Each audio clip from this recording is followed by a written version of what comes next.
Hi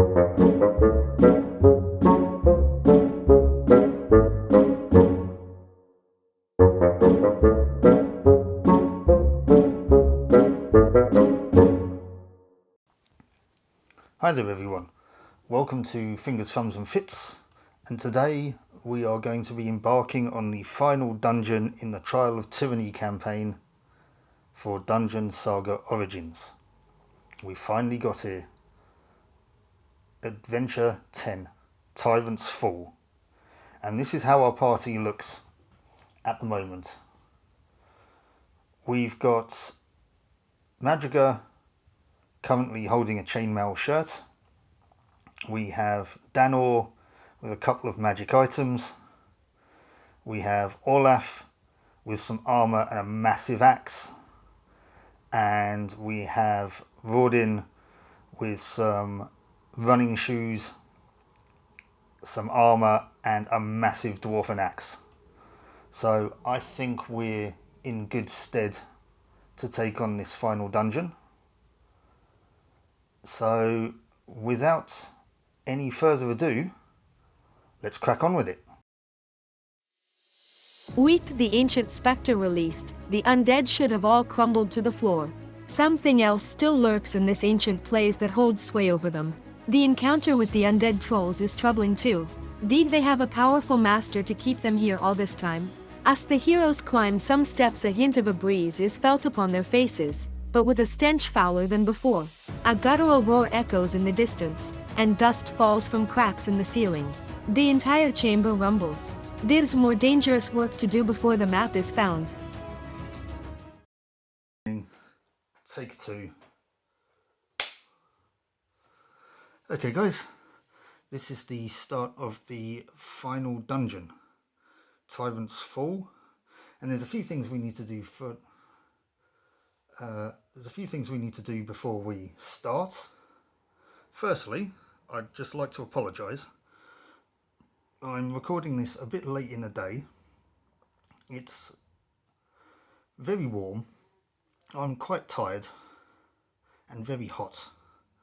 So I do apologise if I stutter or slur a little bit. The heat is kind of getting to me a little bit, so I do apologise. I just wanted to get this video done and get it out vaguely on time. So I do apologise in advance. Secondly, we didn't have a look at the boons that the characters got at the end of the last dungeon. I completely forgot about that in the intro. So let's quickly go through that. Madriga and Rodin both have improved constitution, which means they have +1 health, which is nice, to be honest with you. Danor has Unbound spell, and the spell that I've chosen is Crippling Blow, which is a 3 dice attack, and if the target suffers hits, basically, its combat and shooting values are reduced to 1 for the remainder of the round. That is very nice. We'll be using that at some point, I dare say. And Olaf got Well Drilled, which means he can adjust one of his dice up or down by 1. And Athletic Dash, which means before or after an action he can move 2 spaces. And I don't think that generates 3 attacks. I mean, it might do.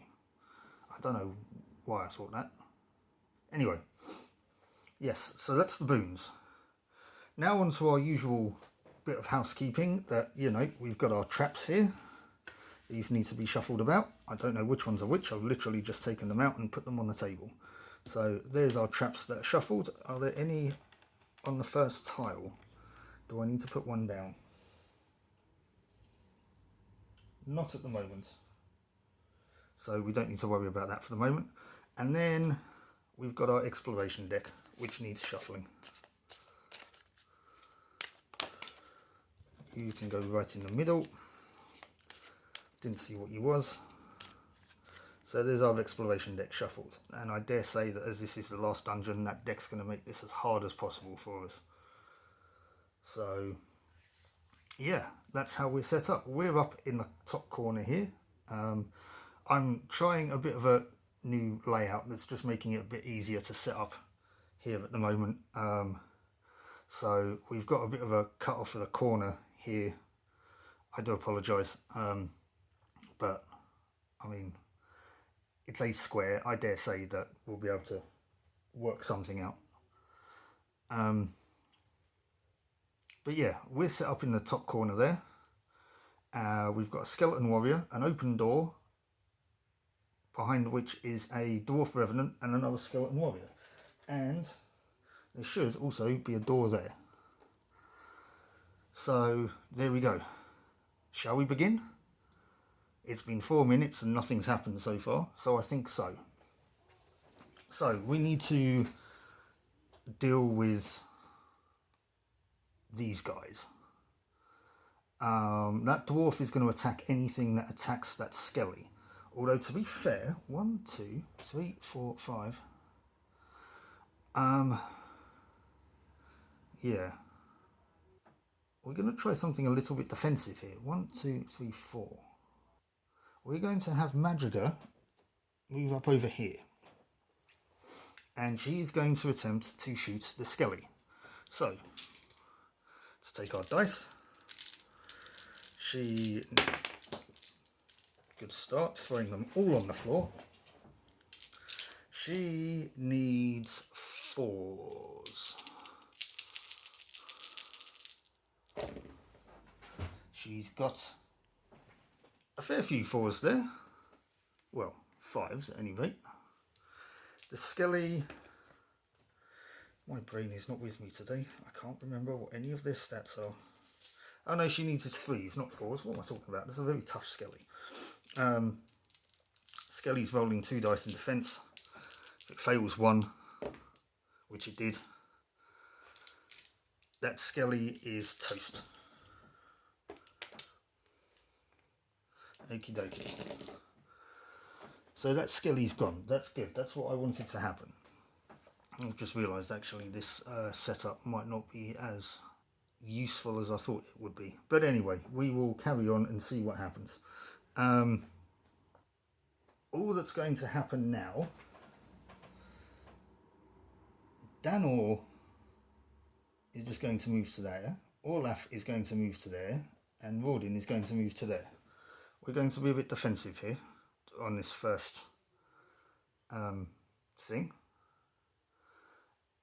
Because that door's open, I think that still counts as part of the same room. So I can't search this room yet because there's still enemies on the board in this particular section. So anyway, dwarf doesn't like elf. 1, 2, 3, 4. Skelly also does the same thing. 1, 2, 3, 4. Whoops. So what's going to happen here is Madriga is once again going to try and shoot the skelly.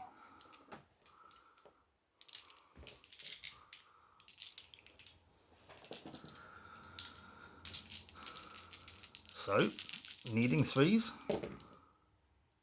Not as successful that time, which is unfortunate. Okay, so that was less than useful. Madriga didn't take out the skelly, so we are going to use Rawdin to take out the skelly. Surely he should be able to do something. There you go. Why don't 6s explode in this game? Yes, indeed. We like that. Okay. Skelly's been taken out. Now it's Olaf's turn. No, that's Daniel. Olaf's coming round here. Apologies for my arm just constantly getting in the way. Olaf is actually, he would stop there, I realise. Yeah, he can't move diagonally, I don't think. So Olaf is going to attack this Dwarf Revenant. Dwarf Revenant, I do need 4s for this one, I think. Well, that's not great, is it? Hang on, no, he's got a great axe. I need 3s. Because it allows him to take the armour down by 1. So yes, I need 3s. The Dwarf Revenant, however, is probably going to laugh that off, to be fair. Yeah, that wasn't going to happen, was it? Okay, so the Revenant's in combat with Olaf. And Danor is just going to stay there and not do anything. So speaking of the Dwarf Revenant, he's going to have a go at our Barbarian. Our Barbarian has an armour of 3, so he needs 4s. Okay, well we've got 2. Olaf needs to defend.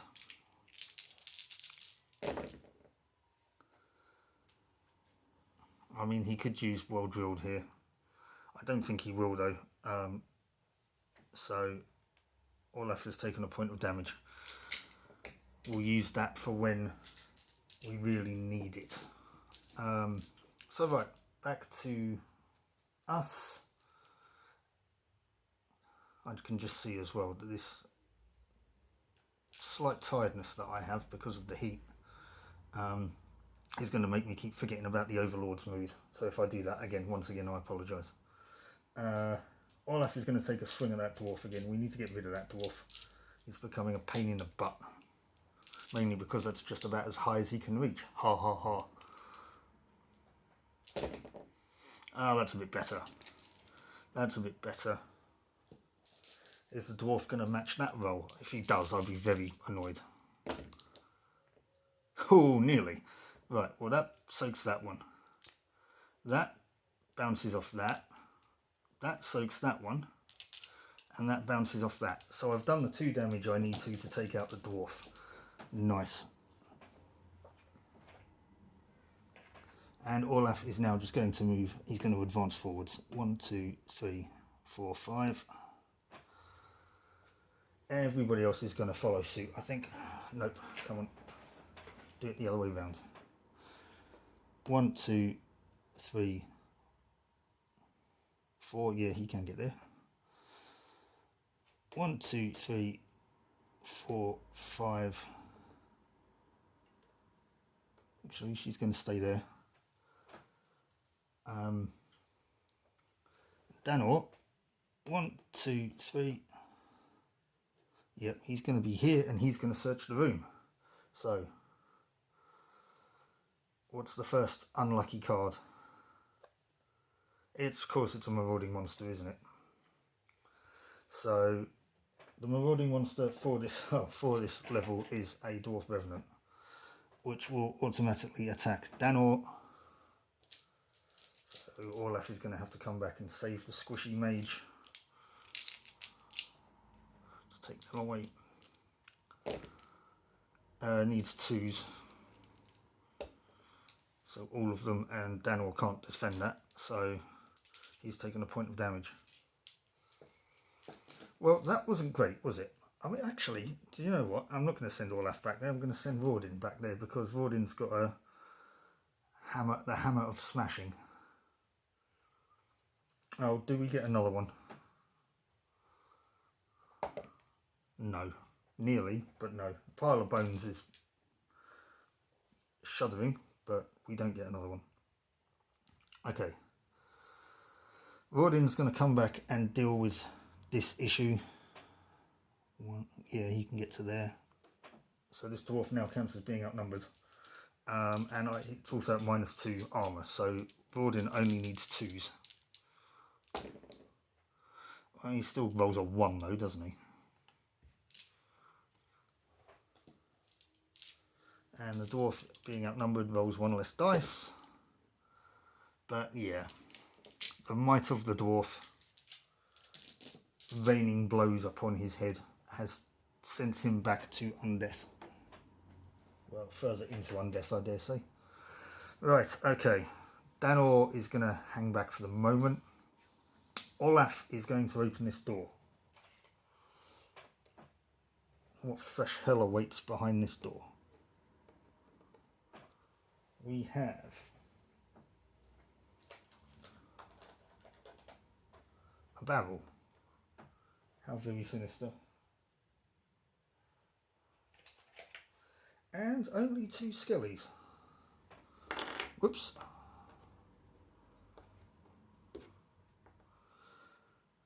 This is going very well, isn't it? But anyway, 2 skellies. So Olaf opened the door. There's another door behind that skelly there. Olaf opened the door. So for 1 point. 2, 3. Yeah, we can just see him. There's nothing in that corner of the room anyway. So he's going to attack the skelly. He actually needs 2s, thinking about it, because he's got -1 to their armor using his great axe. But again, he rolls a 1, doesn't he? The skeleton can't actually defend that.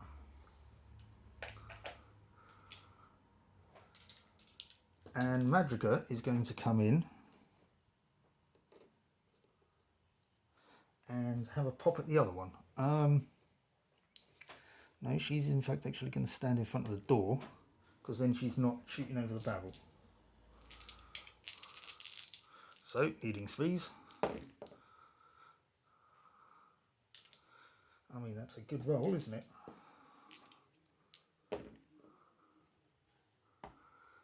And yeah, Skelly is no more. Nice. So now, after thanking Danor for saving his butt, Danor Rawdin. Danor is moving. 1, 2, 3, 4, 5. He's coming down here next to Olaf, and he's going to search this room. Oh, he found some gold. What do we get there? It's only 10 gold, so not much. But 10 gold is better than no gold. But there's a threat. It's hidden. It's a scorpion. On the roll of a 1. Yes, okay. 1 or 2. So his combat or ranged is lowered by 1 until the end of the next round. Well, he's not planning on getting into any combat, so that's fine. Until the end of the next round, which will be in a minute. Now, there's no enemies on the board, so we pop a spawn point down. And we are going to continue. Who's going to open the door, though? Is it going to be Olaf? I think it might be, you know.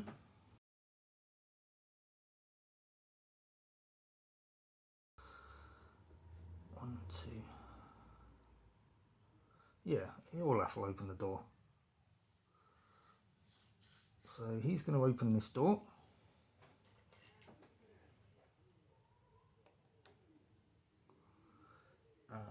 What do we have? Now this is a big open corridor. Yeah, this whole area is open, pretty much. Oh no, there's 3, oh hang on, there's 3 open doors. One here. One here. And one here. Oh wow, this is actually very open. Sorry, I've just realised that you can't see what I'm setting up there. It's all the way over to the other side of the board. Skeleton archer over there. There's a treasure chest and the other traps. Apologies, it's my shoddy camera work again. Yeah, that's opened things up a lot actually now, hasn't it? So there's no enemies. I can say there must be. Yes, there are. I'm just not paying attention. 2 zombies. Joined by an armoured zombie. A skeleton warrior's up here. There's another skeleton archer in front of this door. And that is it now. Right. Okay. that was an interesting setup. So a lot of this area is open. There is one more door as well, actually, that I didn't put down. There's a door there. Apologies. That one. So yeah, now we're good. So Olaf moved one and opened the door, so that was 2. So he's going to go... He's going to move to here. Madrigal is going to act as backup. Danor is going to stay in this room, and Rawdin is just going to join his friends. So 1, 2, 3, 4. Can he get the extra movement on his boots? Just to move up a little bit more. He can. So he can get an extra 2 spaces. 1, 2. So the party's all back together again. I mean, they weren't really separated, were they? They just kind of... Rawdin just kind of helped out Danor a bit. It's our enemy phase now. While zombies are... They are going to move up.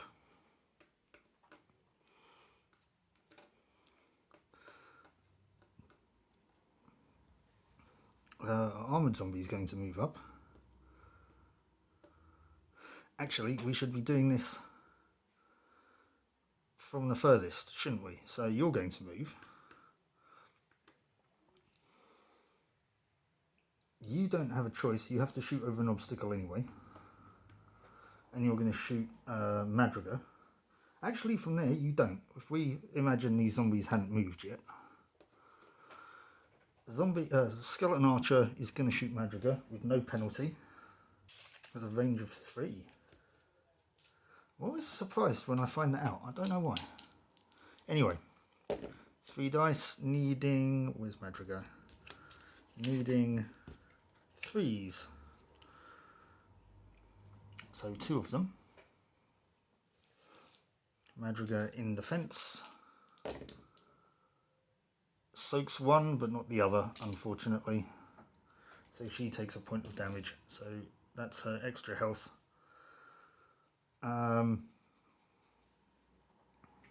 Okay, now these guys will move up. 1, 2, 3, 4. 1, 2, 3, 4. 1, 2, 3, 4. Just a bit of pain. And then you're going to come up as well. 1, 2, 3, 4. I mean, you should have done that first, but I mean, for him it doesn't really matter, does it? So, okay. Now we have a problem. We have a real problem. Madrigal's going to try and shoot that zombie, and if she can't, the one directly in front of her, and if she can't take this zombie out, then we're in trouble. She needs 2s.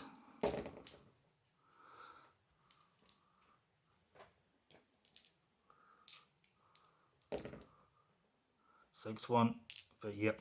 Right, that zombie's taken out. Now, Olaf is going to come in swinging, because of course he is. But is he going to attack the armoured zombie or the regular zombie? I think he's got more chance of taking out the regular zombie. So he's going to attack the regular zombie, which will hopefully prevent the armoured zombie from getting any extra dice. So 2s.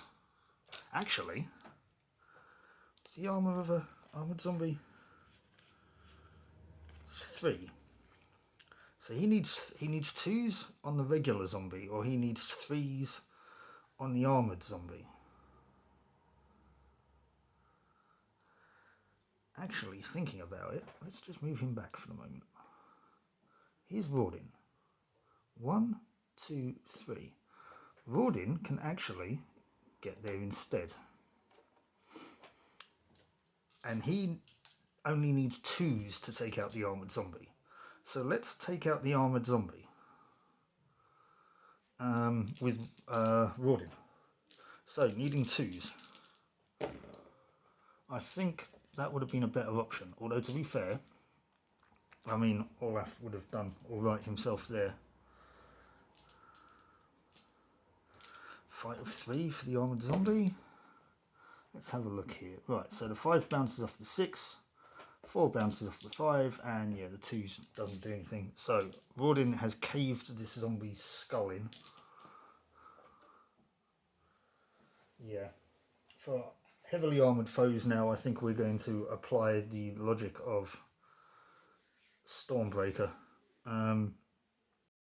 Which means now, Olaf can go 1, 2... Well, actually, if he was there, he'd have to stop in front. He'd have to kind of stop there, which he can't do. So he can't actually do anything right now then. But, I mean, we've got a zombie now, which is not really too much of a threat. I mean, Danor could try and take it out. He could cast a fireball at it or something. What spells has he got? Let's have a look. Burn. Well, if we put Olaf here, he can't really do anything. But then we move Danor into the room. 1, 2, 3. Oh, he would have been 4 squares away anyway. Oh, well, it doesn't matter. Did we search that room? Yes, we did, because we found some gold, didn't we? So yeah, we're going to use Burn. Am I going to use Focus to keep it? No. Burn, I can, you know, I can cast a fireball and be done with it. That'd be fine. So Burn has been burnt. And the zombie suffers a 4 dice attack. So, needing 2s. It's always 1, isn't there? Always 1.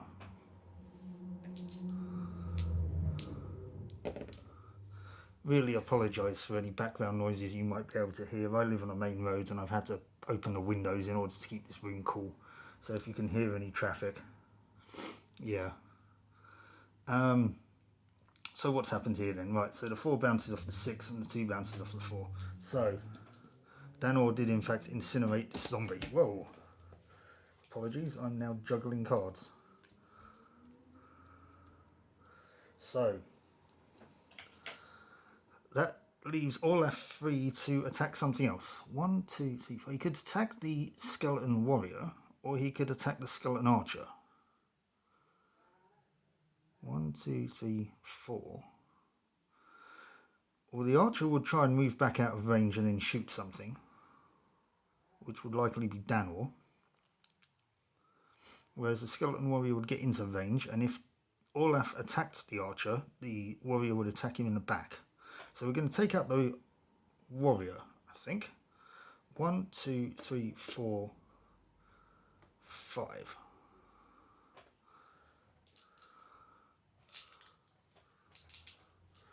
So I'm needing 2s. And the skeleton can't defend that. So the skeleton's just been taken out by an enraged rampaging barbarian. And now it's the enemy's turn. 1, 2, 3, 4. He can shoot. He could shoot Danor as well, which he's going to do, but he's shooting over a barrel, which means Danor gets cover, so the archer gets -1 dice. Needing 2s. Danor can save that. Oh, hang on. His Amulet of Warding is actually finally going to come into effect. Dinalaf's Amulet of Warding. When the hero is the target of an enemy shoot or spell attack, roll a dice. On a score of a 4 or more, the hero cannot suffer damage from that attack. May only be used once per round. Well, I'm going to use it now because I'll either use it on this one or the next one. So, on a 4 up, yes, no damage. The Amulet of Warding came good there for that one. However, this other fella's going to take a shot at him. Again, it's over a barrel, so behind cover. Okay, that's slightly better. But can Danor roll a 6 to block it? He can, you know. Look at that. 2 archers shooting at my squishy mage and neither of them do any damage. Although, a ward save did help somewhat, I think. Okay, So that archer would have actually moved backwards in order to shoot, because he would have tried to stay out of range of anybody's movement. So yeah. What are we going to do now though? I've just realised something as well. I've made a complete cock up there. That skeleton warrior might still be alive, because when Olaf moved here, he would have triggered this trap, which is a trap. So yes, that skeleton warrior is still alive. What kind of trap has Olaf triggered? It's a gas trap. So I need to roll under his equal to or less than his armor value. So I need a 1 or a 2. He's fine. Okay, but he still did trigger the trap, so that still does mean that his turn is over. So that also then means that we have another enemy to activate, and this skelly is actually going to come and attack Olaf anyway. Not the world's smartest idea, but these skellies aren't known for having brains, are they? So, right, 2 dice. Needing 4s. So only 1. Because Olaf's armour is 3 with his shiny cuirass. And he soaked it. Sweet. Okay. So, right. Now it's back to us. So we have options, kind of, now. What are my options, though? Well, Madrigal's going to... hang on. Olaf is going to have to take out that Skelly Warrior, because Rawdin... Well, actually, let's find out. Can Rawdin get... Is his shoes working? They are. Right, okay. I think we can get there now, then. 1, 2, 3, 4, 5. Yes, right. Excellent. So, Dwarfy having a go at the Skelly, who is now actually outnumbered. So it's a -1 armour. So, I mean, it doesn't make a difference to Olaf, to Rawdin anyway, but... I mean, it would have.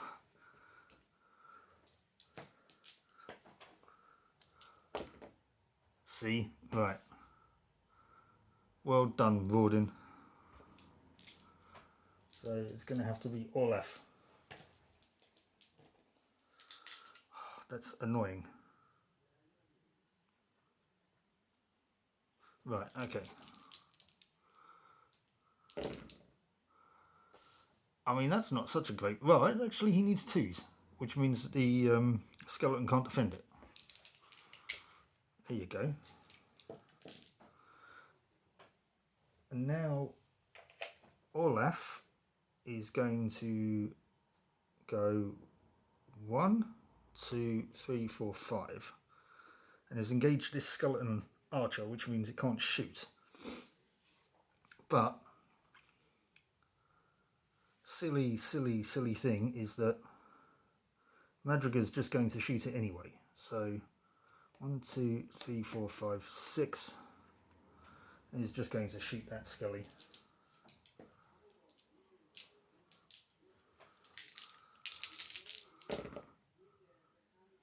Needing 3s.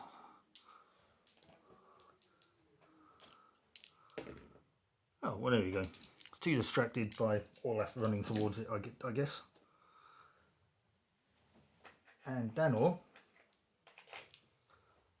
is just going to come... where was it? He's here. 1, 2, 3, 4, 5. He's going to stand here, search the area, which is this whole area, represented by this treasure chest.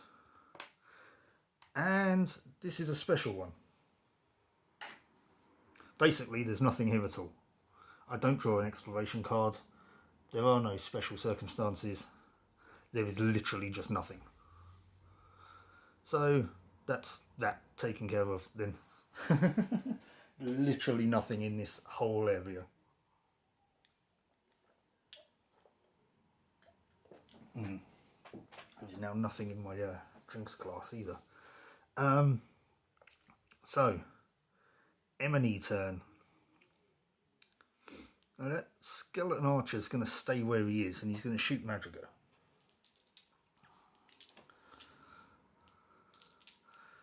Needing threes. Got one. Soaked it though.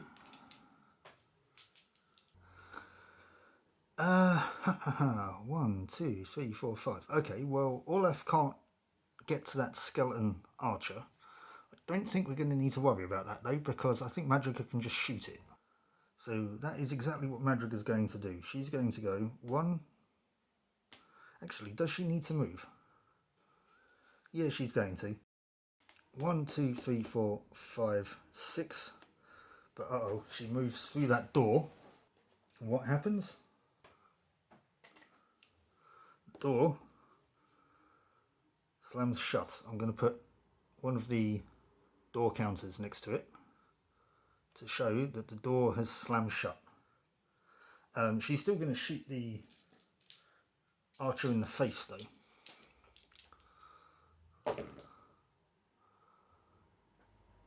I've just realised, apologies for the shoddy camera work as always. Okay, yep, sorry about that. Yeah, Madrigal was shooting the skelly.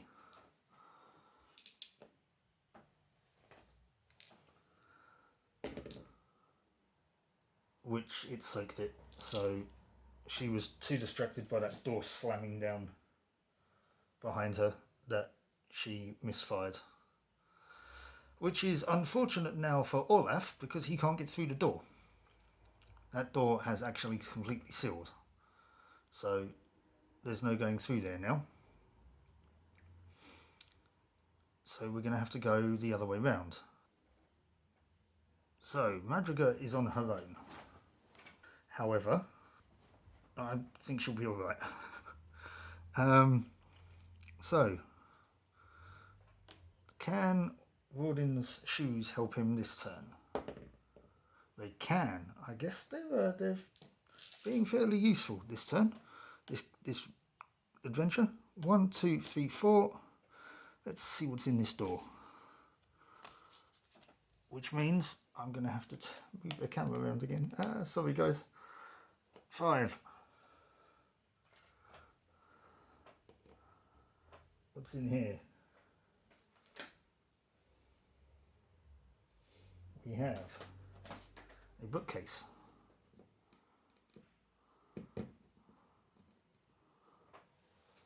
We have a treasure chest behind the bookcase. Whoops. We have an earthquake, it seems. And we have, skulking in the corner, a ghost. And I've just realised something as well that I haven't put down, that I should have. Although I haven't used this one yet, so I'm going to move it. There should have actually been a spawn point there. But that does only happen after this door shuts.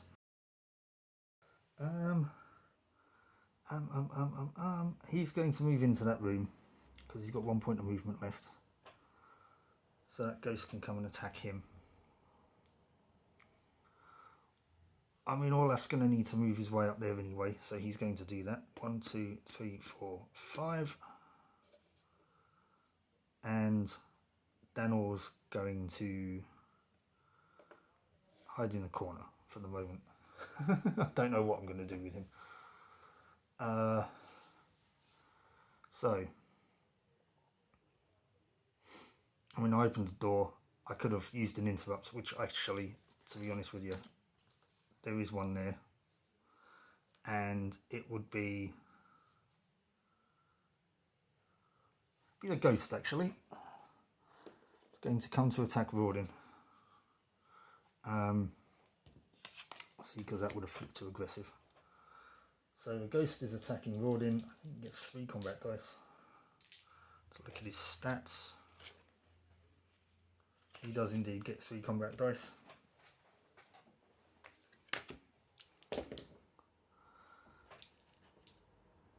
he would have needed another 3 really to have done anything useful, I think. Yeah, Rawdon's fine. He ain't afraid of no ghosts. That's never going to get old. Sorry, not for me anyway. So, right, okay. It didn't do any damage, so it doesn't get an interrupt token, so it means it can act again, and it's the Overlord's turn now. So,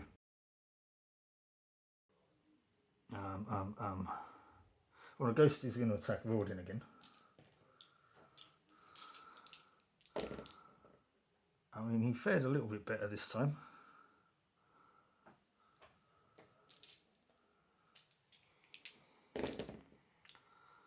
But, oh, hang on, no, he can re-roll one. He's going to re-roll this one. Yeah, there we go. See, this is what happens when you're sort of incorporeal. Sorry, my voice broke there. I never like that word. So, let's say ethereal. You can't do any physical damage. Basically, I just move that skeleton archer backwards. And Madrigal's going to shoot, it's going to shoot Madrigal. I'm just going to focus the camera up on this at the moment. Oh, my voice went again. Focus the camera up on here for the moment. Because all Madrigal's going to be doing kind of is just walking around, which is probably not interesting. So,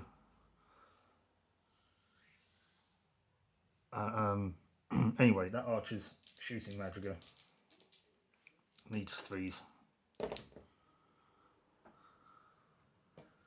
Madrigal's defending. Come on. Yeah, there we go. It's all good for Madrigal. And it's back to us. Let's... well, I was going to say, let's get physical. So, Rawdon, Ghosty, needing 2s, because he needs 2s against everything, pretty much. Ghosty is already taking a point of damage. Ghosty is taking all the damage. Ghosty has been discorporated, which is a word I've not used in a while, and still may not even exist. And so now, Rawdon, after doing his job, is leaving the room. So he's going to go... Hang on, before he does. At the start of each round, there's a random table I need to roll on to spawn a monster. I'll put the table up on the screen. What am I spawning to begin with? 2 is a skeleton warrior or archer. We'll go skeleton warrior, as we already have an archer on the board. So he's there. So that wouldn't have affected Rawdon taking on the ghost. It is going to affect him moving out of the room though. So he's just going to end up going there. Now that that's happened, Olaf is going to go into that room. So 1, 2, 3, 4. Oh no, 3. He can just stand there. And he's going to search it. And what does he find? Well, lo and behold, finds a secret passageway, which contains a treasure chest, a skeleton warrior, and another skeleton warrior. Now, do we encounter an enemy? We do not. So, he's going to move back out. He's going to move back out of that room for the moment, because again, he's playing it a little bit defensively. 3, 4, 5. Yeah, he can move there. Oh no, he can't move again because he did an action, didn't he? So yeah, he's not moving anywhere. Danor is sneaking around this corridor. And Madriga, can we see Madriga?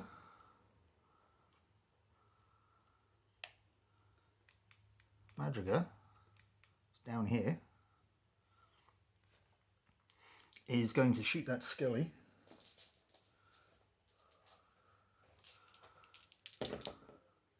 The Skelly can't defend that. And now she's going to go on a little wander. 1, 2, 3, 4, 5. She's going to open this door. And what does she find in here? She finds a door, which is interesting. She finds a table. And she finds 2 zombies.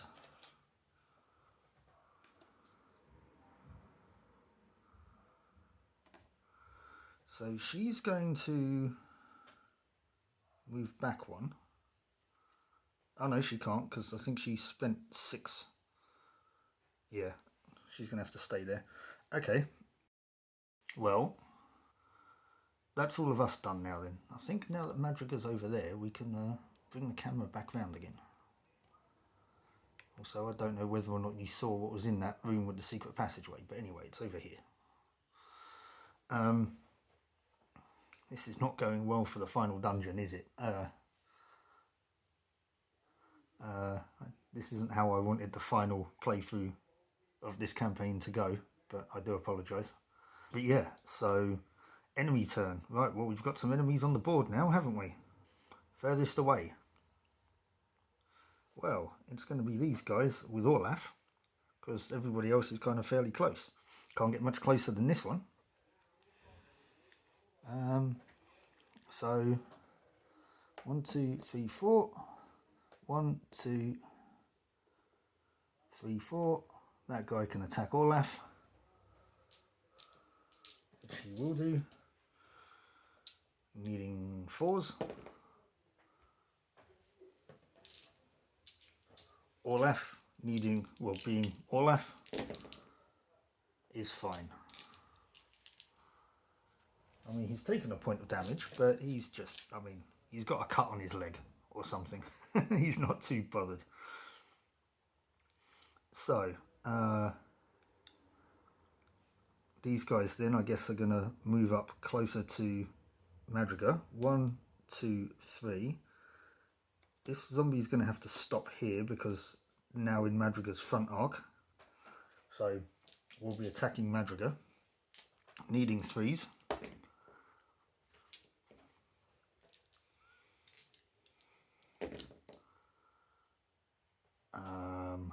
Right, let's re-roll a 1 thanks to her chainmail shirt. No, so she's taken a point of damage. That is unfortunate. And now this other zombie is going to, it can't get into combat with Madriga, so it's just going to form a conga line with its buddy.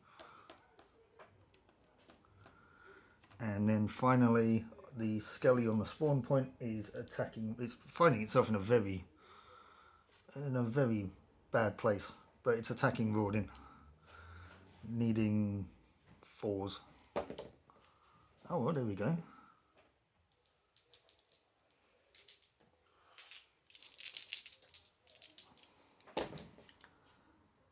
But again, with a chainmail shirt, no. So Rawdin takes a point of damage.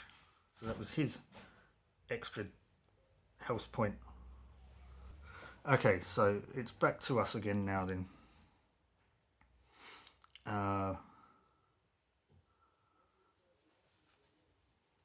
Madriga's going to have to take on that zombie. So let's do Madriga first.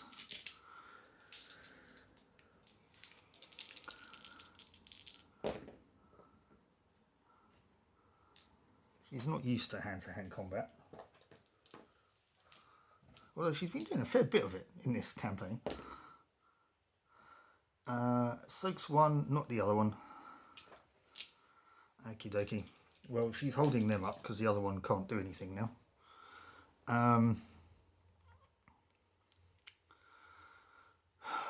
Right. Olaf. Well, I didn't mean Olaf, I meant Rawdin. But Olaf. Well, he's going to take a swing at that Skelly, isn't he?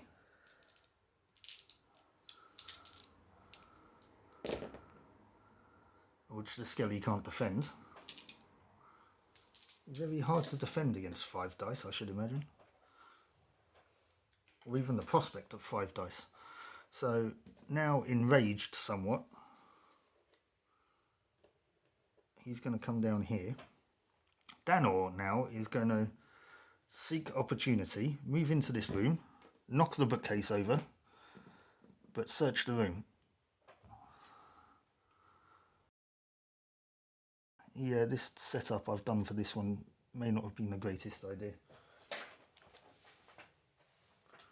So we'll try something else next time. But anyway, Danor, Captain Lucky. First card. Gold. There's a stash of gold. That's 50 gold. So let's see if we can find a 50. Yep. So he's finding the gold. Does he disturb the poison mushrooms? On a 2 or less, yes he does. And the second card, because it was a treasure chest room, it's more gold. That one is 25 gold. Ah, this is interesting. You find a small bag of gold. Roll a dice on a score of 2 less. A hidden mechanism triggers that ends the hero's turn. Well, to be fair, he wasn't going to do anything else anyway. But it doesn't. Olaf's attacked. Madrigal's attacked. Danor searched the room. Rawdin is now just going to smack the Skelly. He's about to give a receipt. Yeah, that's all of them. The Skelly can't defend that. Feel the wrath of Stormbreaker Skelly. Now Olaf's going to go about his business and go 1, 2.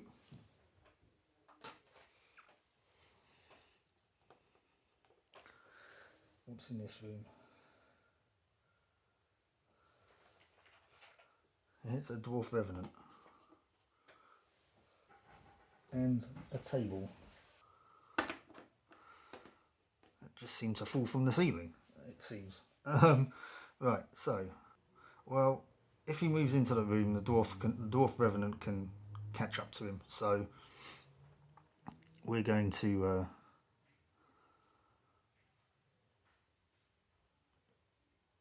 go in anyway. So 1, 2, 3, 4, and Rawdin's going to face him head on. So that's my turn. So it's now the enemy's turn. Let's do the guys in combat first. So that zombie's attacking Madrigal again.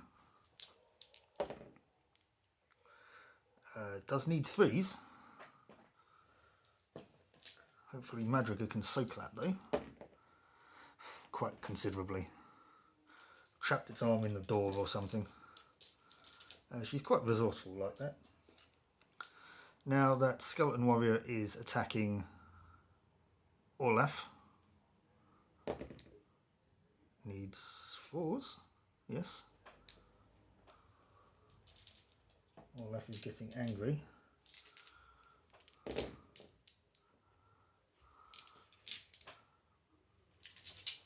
Olaf, always angry, always, all the time. This dwarf's engaging Rawdin.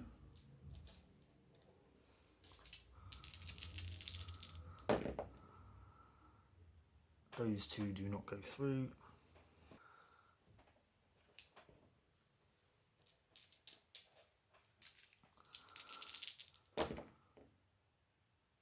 He soaks the 6. He also soaks the 5, thanks to his chainmail shirt. Well, he's got the mail coat. Madrigal's got the chainmail shirt, but they both do the same thing. So that's fine. And this other zombie can't do anything. It's trying to squeeze past its mate, but to no avail. So, right, so we spawn a new critter on the spawn point. That's a 5, which is everybody's favourite, an armoured zombie. Which means Rodin, hang on, Olaf is going to try and take out this zombie, this skeleton first.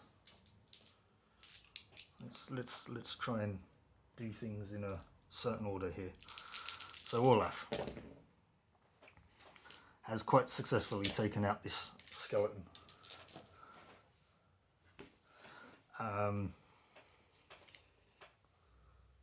He's now in fact going to run back this way now and go 1, 2, 3. So this armoured zombie now can't actually move anywhere, which leaves Danor free to search this room. 1, 2, 3. Let's just open this chest up. So Danor finds, wow, he's finding all the gold. 50 gold. We got another 50 there? Yes, we do. We get another card because it was a treasure chest room. Wow. Something bad is going to happen. That's a 25. But in addition, strangely, he finds a key. So Danor has a key. Rodin is going to attack this dwarf that's bearing down on him. Needs 2s. Oh, come on. Come on, come on, come on. Well, I mean, a 6 and a 3 could be worse.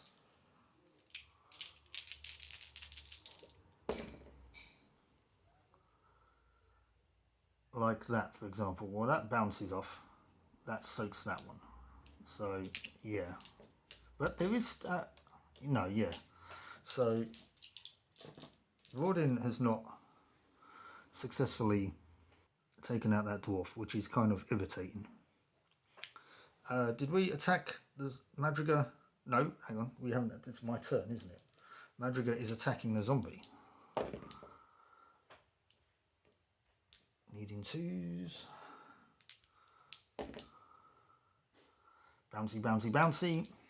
Right, that zombie has been taken out. So that's 1 down. This other one's going to move into combat in a minute, though.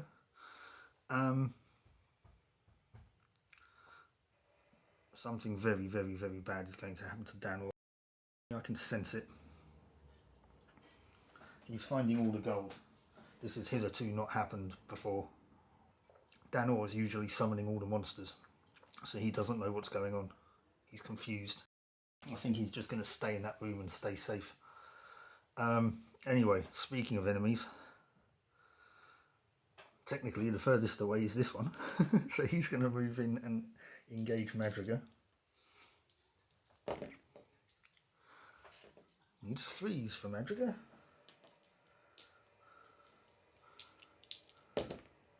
But Madriga's all right. Shall we do the dwarf next? I think we shall.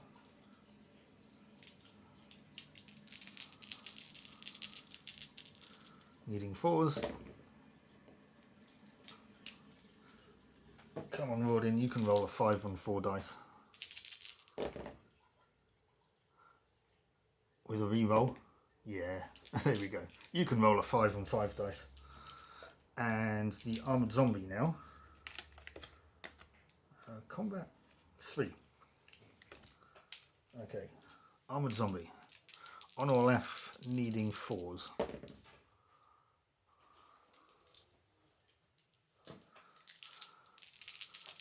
Oh, 1 more dice. Okay, he takes a point. The armoured zombie got the better of him. Okay. Again, there probably should have been an interrupt somewhere there because I attacked an enemy and didn't destroy it.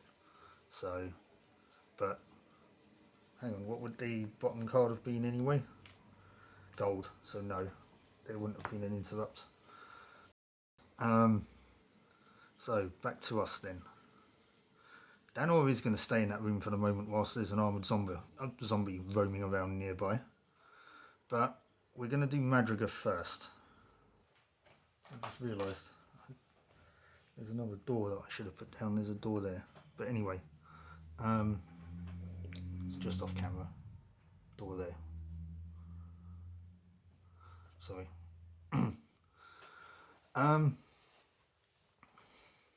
Right, yes, Madrigal's attacking the zombie.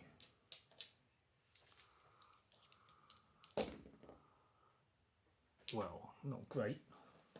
And in fact, actually, can't kill it. So, they're still in combat. This eternal combat between zombie and elf. Rodin. On the dwarf. Needing 2s. Because of Stormbreaker. 6/6 to 6. And that's 6/6 to 4. But this 2 bounces off the 4. And this 1 obviously doesn't do anything. So, our dwarf has been taken out now.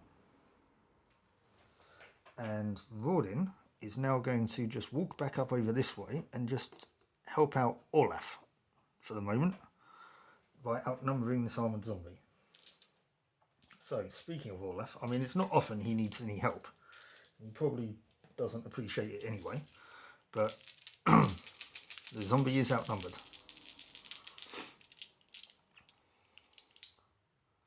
So, Olaf is needing 3s. Wow. Even being outnumbered, it's not.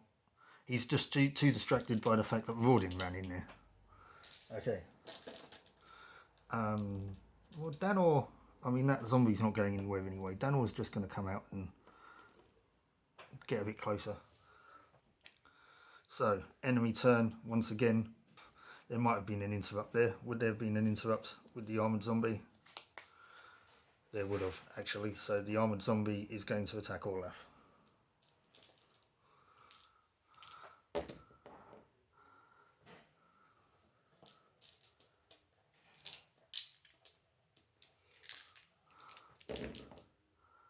But Olaf's too quick for that one. But now the armoured zombie takes his proper turn. Still attacking Olaf.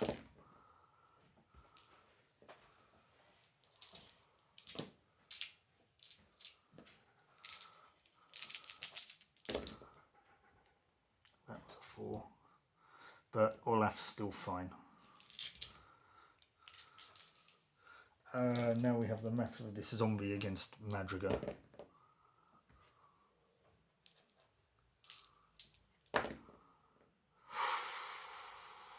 Can I roll a 6?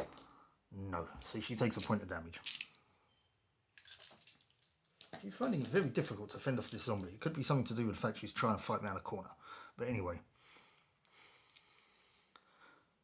Who's best suited to have a go at this armoured zombie? Well, it's going to be Rodin, isn't it? Because he's got Stormbreaker. So he's going to have a go at the armoured zombie, needing 2s.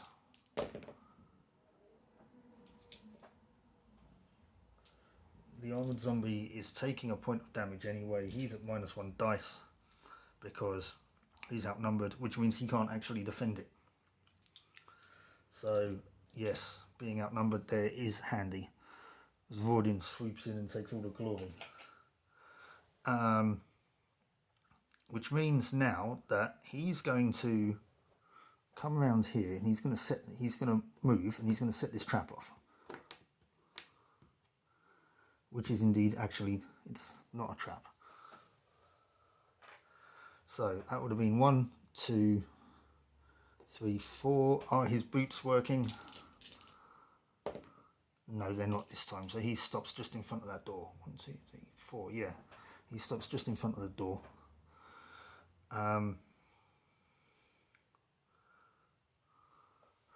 Olaf's going to come and try and help out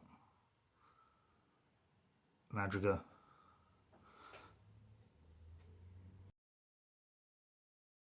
One, two, three, 4, 5, 6. So he moves to there. This door has also slammed shut.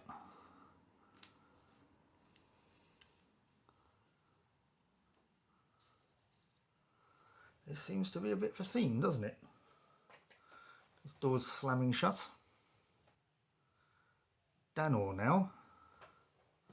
1, 2, 3, 4. He senses something in here. He's searching the room. He was right to, because he finds a secret passageway down here.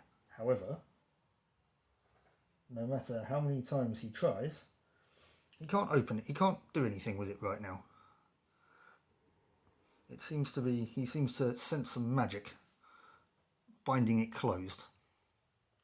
However, there might still be some enemies nearby, which there aren't. So we have a magically sealed secret passageway at the moment. So speaking of enemies, that zombie is going to take a swing at Madrigal again and is unsuccessful.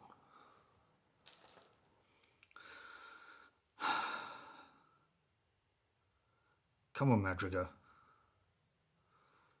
Take out that zombie. It's not difficult.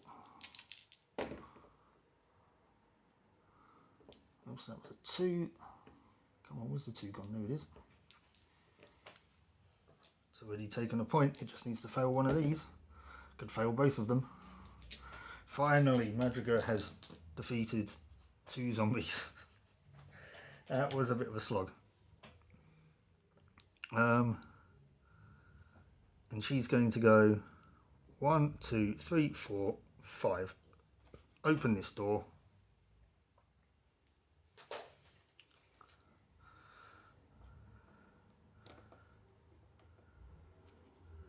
And she can also see the shimmering secret passageway. But also can't seem to do anything about it. Olaf is going to come down. 1, 2, 3, 4, 5. He's seen Madrigal just take out the zombies, so she's obviously alright. Let's focus on these tiles now then. Still got the spawn point on shot for the moment? Yep, cool. So yeah, he's just come down here. Rodin is going to, because is his boots working? Nope. He's obviously got like a stone in his shoe or something. He's going to go 1, 2, 3, 4. Obviously, we can see what's going to happen here. That door slams shut.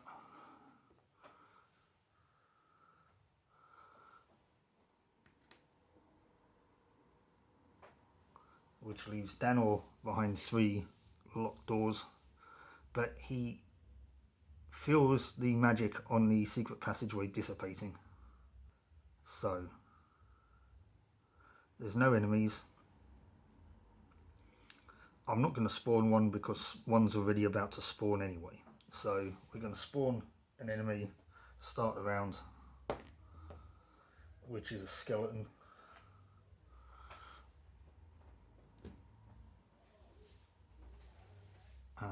Danor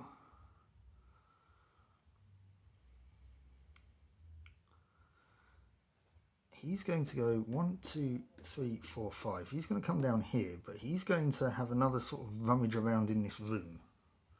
That magic has completely faded from that secret passageway now. He's free to put his hand through, and which he does as he passes. But he's going to have another rummage through this room and see if there's anything else worth nabbing before he leaves. There is literally nothing else in this room. which is a relief in a way. Okay. The party are kind of converging again, which is nice. So we're going to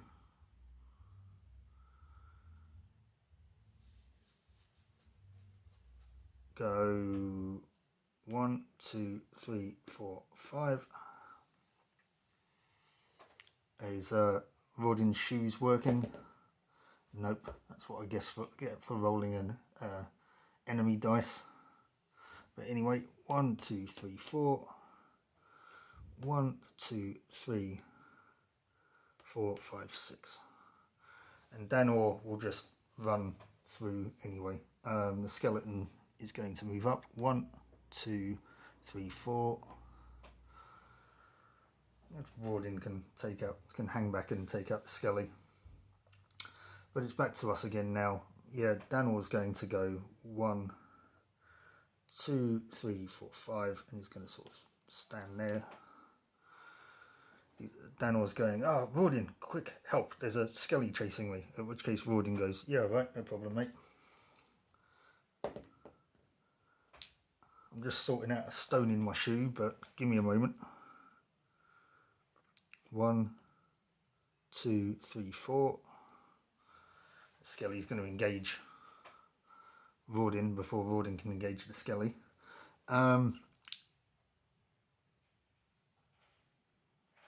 Olaf is going to trip this trap.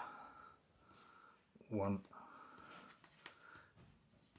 And it is a trap. 3 is another gas trap. This whole dungeon is just full of gas. Lots of these dungeons in this campaign have just been full of gas. Right, under his armour. Nope, he takes a point of damage. Olaf is being gassed to death.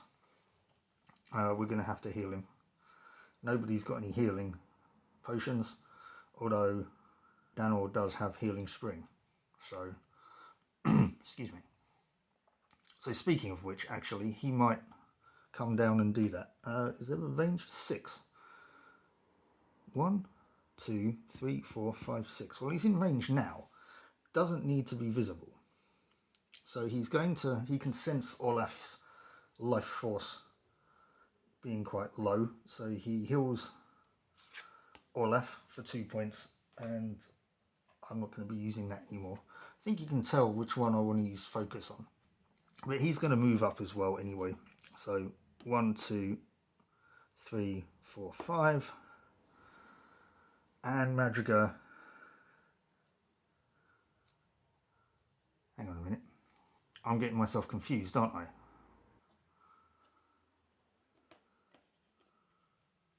Well, that will be his turn next turn. Because nothing's going to affect it anyway. So, yeah, I'm getting confused, aren't I? Right. Skelly is going to try and fit in there. Actually, let's just move that door out of the way for the moment. Skelly's in here. He's going to attack Rodin. Successful with 1 dice.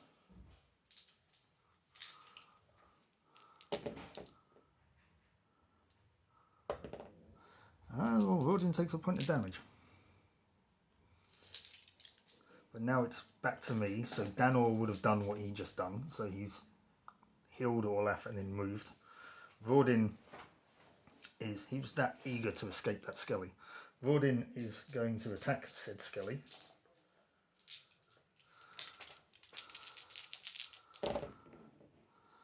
And the skelly can't defend that, so bye-bye, Mr. Skelly.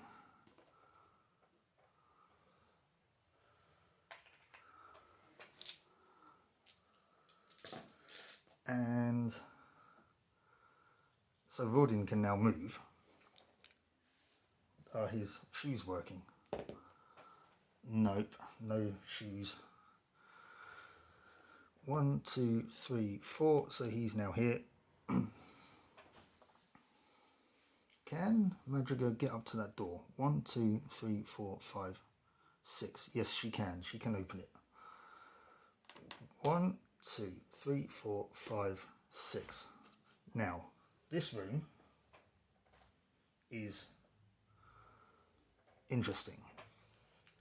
I'm going to put a treasure chest down here, but I'm just going to leave it open for the moment because... Right, this acts as a kind of armory, so any gold that we have we can spend on any equipment cards that are still remaining. That's any equipment cards.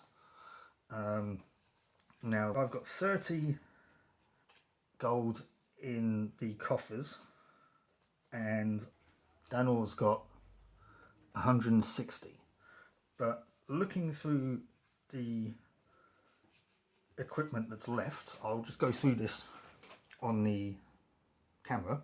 So there's a pike, there's a bronze shield, a great hammer, an iron shield, a trap kit, some throwing knives, some plate mail, a fine sword, a helm of battle, an elven warbow.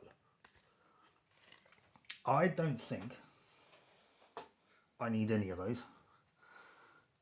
If Olaf hadn't managed to get his great axe and I had the means to get it this time, then I would have. But I don't need anything else, I don't think. I mean, would it be worth... No, it's the final dungeon. I'm not going to buy anything weird for somebody. So how that room works is that when the first person leaves it, the armory closes. I'm not even going to bother going in there, so the armory is closed. So I'm going to take away this treasure chest again to show that there is now in fact nothing left in that room. So there we go. Sorry about that, guys. It all seems to be happening today. The housemate that just came in just knocked on my door, so apologies for another unexpected break. But yeah, anyways, the armory is now closed, so there's nothing there. And I can't remember who's acted and who hasn't now, so we're just going to leave them. I don't think Olaf has, but to be honest with you, we might just leave him there anyway. So, okay, our armoured zombie friend. Well, we're actually now on the new board tile, so technically I could move a roving spawn point there, which I will do. But we have an enemy on the board, so 1, 2, 3, 4. So now it's back to me again. Olaf is going to open this door and you will see our objective for 1 point. And what is behind the door? Well, we have our final trap, which is here. We have a bookcase, which is here.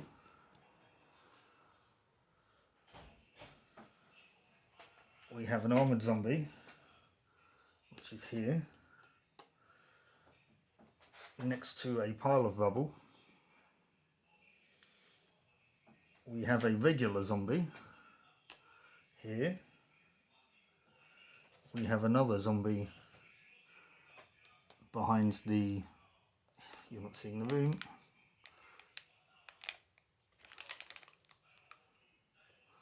Behind the bookcase. Sorry about that. See me and my crappy camera skills again. We have the staircase, which is not our objective, but it is just an obstacle. Our objective, however, is... As the last door rattles open, the stench of rotten flesh washes over you. Aside from the smell, this dark room is covered in a filth you've never seen this bad before. Then, from the far corner, a large shape lumbers out of the gloom and a horrible gurgling voice booms out. What is this? Fresh meat's coming to me. I've chewed on old bonus and rotted flesh too long. I'm hungry for fresh meats. The zombie troll tyrant is here. It must be defeated. Is a zombie troll tyrant. So, our objective is to kill that guy. And as it's a boss monster, it has a boss monster card. So, movement of 4, combat of 5, range of 0, and a defense of 4, so we're needing 5s. So, even Rawdin is needing 3s to take this thing down. It's got regeneration. It's got 5 wounds, as bosses do, and it's a large model, which means it automatically outnumbers stuff. So this is going to be annoying.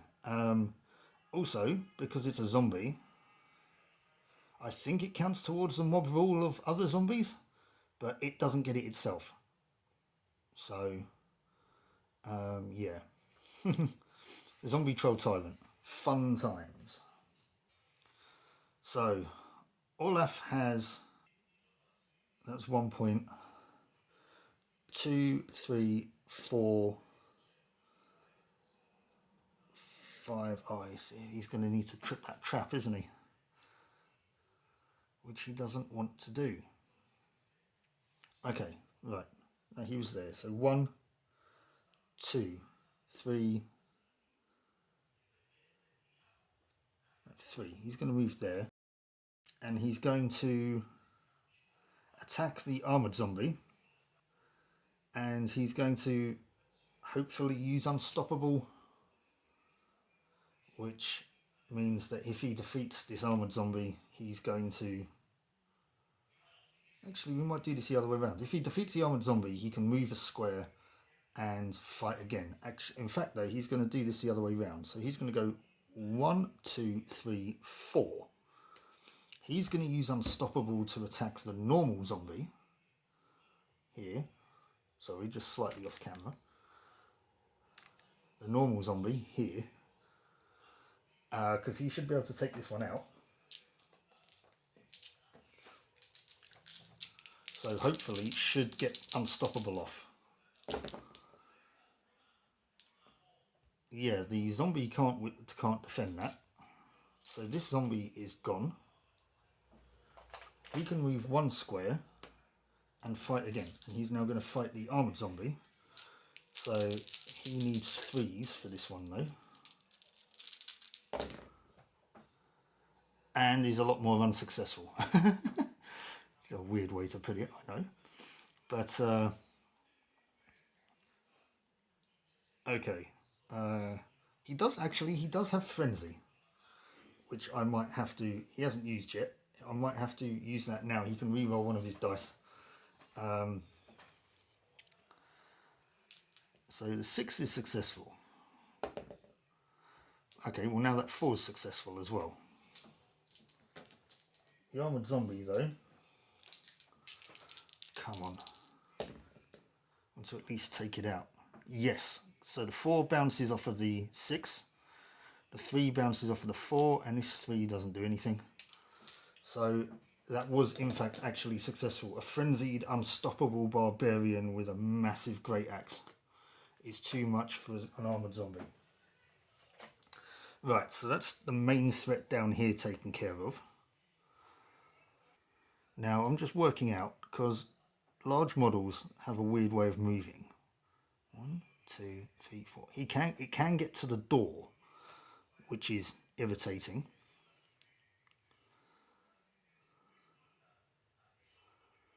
So before it does, Madriga is going to move to here and fire a shot through the door at it.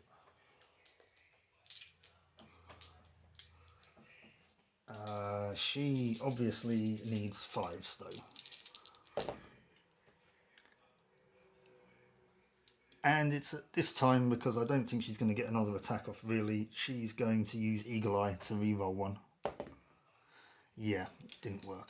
Oh no, hang on, no, it's damage, isn't it? It's not, because it takes wounds. So this guy has to roll to defend. He does roll a 6 though. Okay.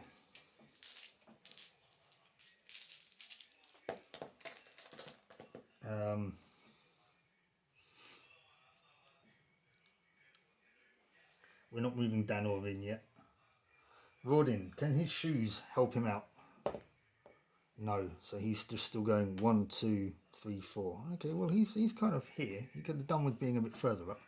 But anyway, the zombie troll then is going to go 1, 2, 3, 4. He is going to stand in front of the door because that's now actually going to stop anybody from moving in at the moment. Because this square here counts as being in his front arc. So it does kind of mean that it's kind of Olaf's kind of on his own. 1, 2, 3. This zombie's going to have a go at him though. Bless him. Yeah, no. Right, so. Well, we're actually going to use Arcane Force for Danor's feat, which allows him to, I've not used Arcane Force as a feat yet, but discard this card to use it as follows. Danor may cast 2 different spells, one after the other. Once both are resolved, roll a die for each card. On a 5 or 6, that card is not discarded and may be used again in a later round. So it's like Focus, just a bit better. So what we're going to do is we're going to use Crushing Depths first on the zombie troll. Target must be visible, which it is, and its armor is reduced by 2, which means it's now armor 2. But also he's going to cast Flame Bolt. So Crushing Depths has been cast. He's now going to cast Flame Bolt, which is a 5 dice attack. So 5 dice, needing 3s now. I can re-roll one of them due to his Magister ability, which didn't help. So the zombie troll is now defending. That was a 6.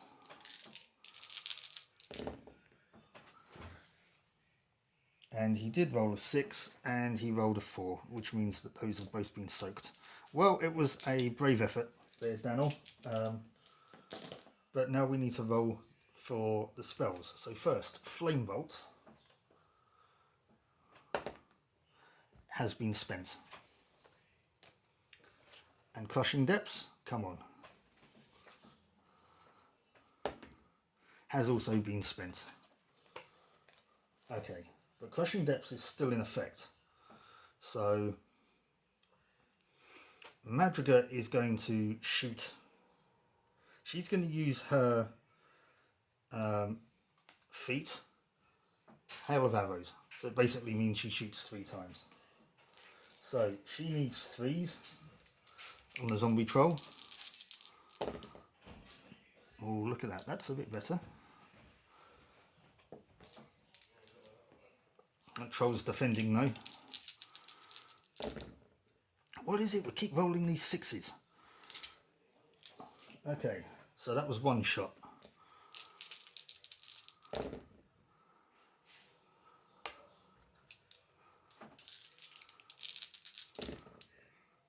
Two shots. Yeah, it's soaked it again. Wow, this zombie troll is tough. 3 shots.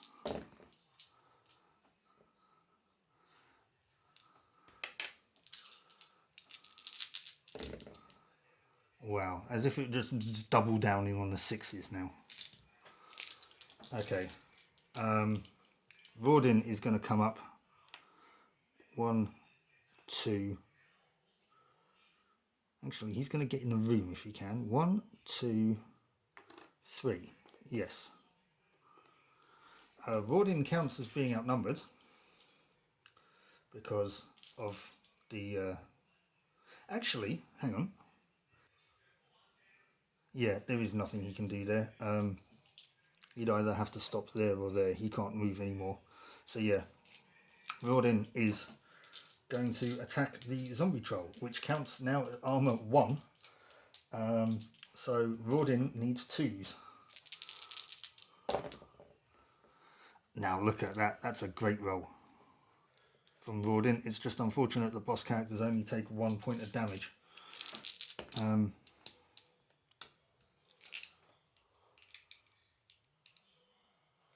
When this model suffers any hits, roll a dice. On a 5 or 6, reduce the number of hits suffered by 1. No. Oh, look at that. No 6s this time. So we've actually wounded the bloody thing now. So the zombie troll has taken a point of damage. It's about bloody time. That's all I'm saying. Now, Olaf is just ignoring this little zombie here for the moment. He's going to allow the zombie to take a free hit at him for moving out of his front arc. It got 1. I don't think Olaf is too bothered about it, to be honest with you. Yeah, fairly inconsequential. Why couldn't I have rolled that just now for this inevitable failure that's going to be this hit roll on the zombie tyrant? Counts as being I count as being outnumbered, but so does it now. Hang on, I count as being outnumbered, which means I roll 1 less dice. Okay. People will be shouting through the screens going, oh, you know, you blagged that, blah, blah, blah. Come on, look, this thing is fucking tough. So give me a break.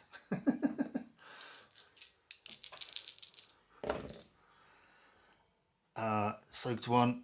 Didn't soak any of the others. That was a 6. Didn't soak any of the others. So yeah, we've taken another wound off of it. It's going to be a bit trickier from here on in now, because now Crushing Depths has worn off. So it's the enemy's turn. 1, 2, 3, 4, 5. We're going to have to address this situation in a minute. We spawn another enemy on that spawn point. 4 is another armored zombie. Right, okay. Full force now. No, it's not. It's a regular zombie. Okay, well, that's not so bad. That means that one should have been as well, probably. But, okay. It's there now. The regular zombie is attacking Olaf. Gets +1 dice because there's a zombie. No, it doesn't have mob rule. No, it's only when... Yeah, it just says either zombie or armored zombie. It doesn't matter if the thing has zombie in its name. Okay, cool. It only gets 2 dice then. Well, it's hit both times. I mean, Olaf is a bit more distracted with the zombie troll, to be fair. Right, well, he's taken a point of damage. And now the zombie troll. Who's the zombie troll going to hit? I'll roll a dice for it. On a 1, 2 or 3 it's Rawdin. On a 4, 5 or 6 it's Olaf. It's Olaf. So we're needing 4s. I mean 3 5s will do it. Don't think Olaf is going to soak this. He soaked 1. So, okay. Olaf's taken another point of damage. Olaf is probably going to die next round. Well, he's going to fall over. So, it's back to me then.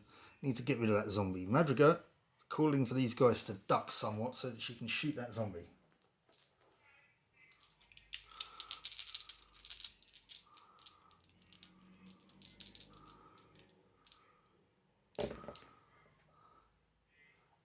Well, she hit it. It can't defend it. That zombie's been taken out. Nice trick shot there, Madriga. That's even the playing field a little. Danor,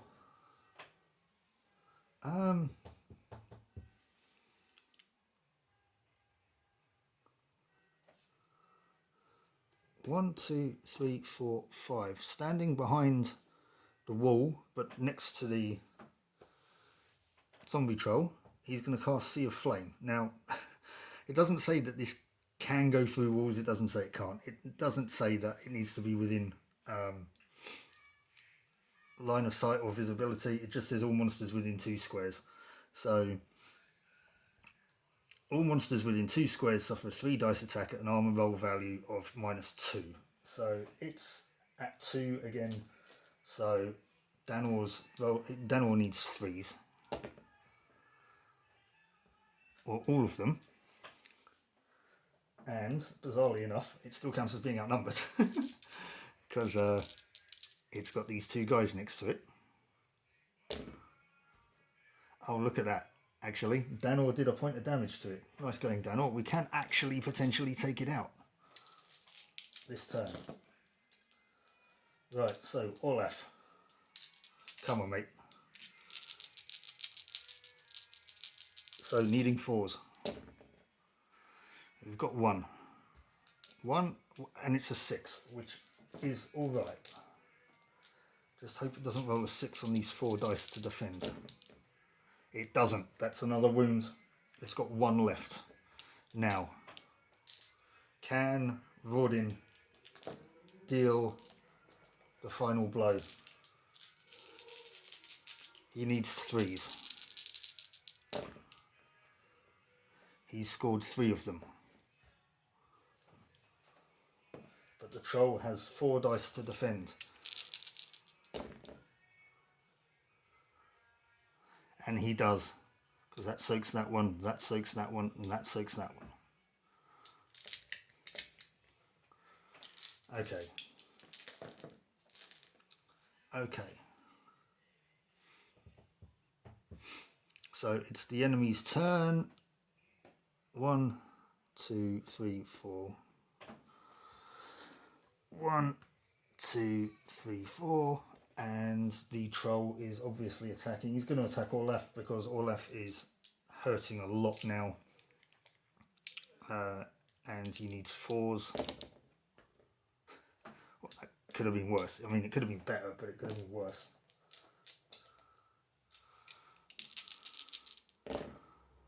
He soaked it though. Olaf is not going down this day.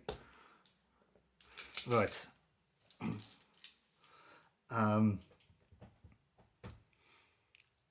Danor is going to cast Crippling Blow on it.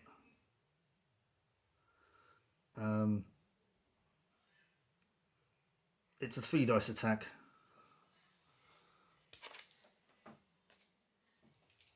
It's not his last spell, but I mean, his final spell is kind of fairly useless in this situation. But he's going to cast Crippling Blow. Oh, and it must be visible. Right, okay, well, he's going to move back around so that he can see it. 1, 2, 3, 4. Now it's visible. So, Crippling Blow. I've not used it before, I don't think. Oh, I might have, earlier on in the campaign. Target must be visible, suffers a 3 dice attack. If the target suffers 1 or more hits but is not killed, its combat and shooting dice values are reduced to 1 for the remainder of the round. Combat is reduced to 1. Which means it defends with 1 dice. So, right, Danor, do your thing. It's a 3 dice attack. You need 5s. He gets 2. However, the zombie troll defends 4 dice. And he soaked it. It was a admirable effort though, Danor. It was a good idea. Unfortunately, yeah. So it's back to us then. Olaf, gonna give it a go? Death or glory? Well, actually, well, yeah. Who's gonna be the victor? Well, I mean, we're all gonna be the victors, I guess. But who's gonna take the head of this zombie troll. Is it going to be Olaf? Needing 4s. Oh wow. I mean, it's possible with that roll. 4 dice for the zombie troll. For the win. No 6s. So that bounces off that one. That bounces off that one. That soaks that one. That soaks that one. But on a 4, 5 or 6, which it does not roll, I mean, it still would have taken a wound anyway. Wheat, the killing blow landed. The mountainous zombie troll tyrant lolled oddly sideways. Its once vicious maw of jagged teeth now hung limp from its half-rotten head. As it stumbled sidewards and fell, its bloated body clattered straight into the wall. Great stones tumbled amidst a cloud of dust, and a shaft of light blazed into the previously dim room. Wheat, a fresh breeze flushing through the cleft in the wall and the dust cloud dispersing. The beam of sunlight hit the back of the chamber and revealed a myriad of maps pinned along the wall. There, amongst the various dwarf holds in Panathar, hung the prize they'd been in search of. The map of Dalgarth. So, we have felled the zombie tyrant troll. Or zombie troll tyrant. We have completed the Trial of Tyranny campaign. We have got there, finally. The undead crumble.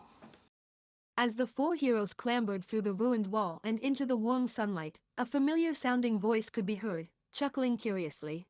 Ah, friends. It pleases me to see you, and to see you so well. Master Ranvis strolled towards them from a small caravan of fine horses and wagons, idling by the roadside not far from where the heroes had emerged. Chance is a wondrous thing to happen upon you here. And, what is this? The fine map you carry means a quest fulfilled. Alas, but time is not on our side to revel in such things. The greater quest still lies before you. Talk of Mortibris grows by the day. The rumour of his evil arts and machinations within Doldorf cannot be subdued for long. Basilia fears the unrest this would cause our faithful people. The shadow cast by the rumour of Mortibris' actions is wide, and far-reaching too, and it emboldens other beads equally wicked. Doldorf is not the only front that we are embattled upon. To the northwest in Galahir, rumour speaks of a warlord gathering a terrible host of orcs and goblins to march south upon our sacred Mount Colossu. To the north and east, abyssal nightmares amass and run amok. But let us not get carried away with other fears not yet fully known. Mortibris is to be confronted and defeated if we are to have any hope of what else may lie ahead. You have the knowledge now to mount a successful attack on him in the deeps of Doldorf. The wheel of adventure and fate has been set in motion. Good luck, my friends. And so that's it, guys. That's the Trial of Tyranny campaign completed. 10 missions. We had some scrapes along the way, but we got there in the end, and the heroes have found themselves a little village on the way back, where I dare say they're going to stop off for some well-needed rest. We've got no merchant phase. That's because of the fact on how I'm going to do this right now. I'm retaining gold, equipment, whatever. However, we're going to do a little bit of a shake-up. For the next campaign, I will let you guys vote on a character to switch out. So, we can switch out Danor, we can switch out Madriga, we can switch out Rodin, or we can switch out Olaf. And the character that you'll be able to switch in will come preloaded with experience and equipment. So they're not going to be a complete noob. And those are the rules in the ongoing campaign books. So the characters that you have the choices of are Sverrig Ravenbolt, the Dwarf Ranger.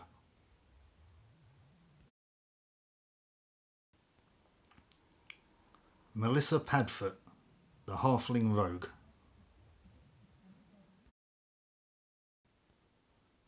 Saulion of Tarkis, a Human Paladin.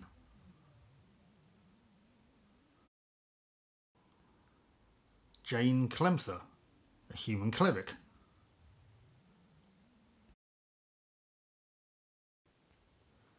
Haddarus of Wolfmarch, a human monk.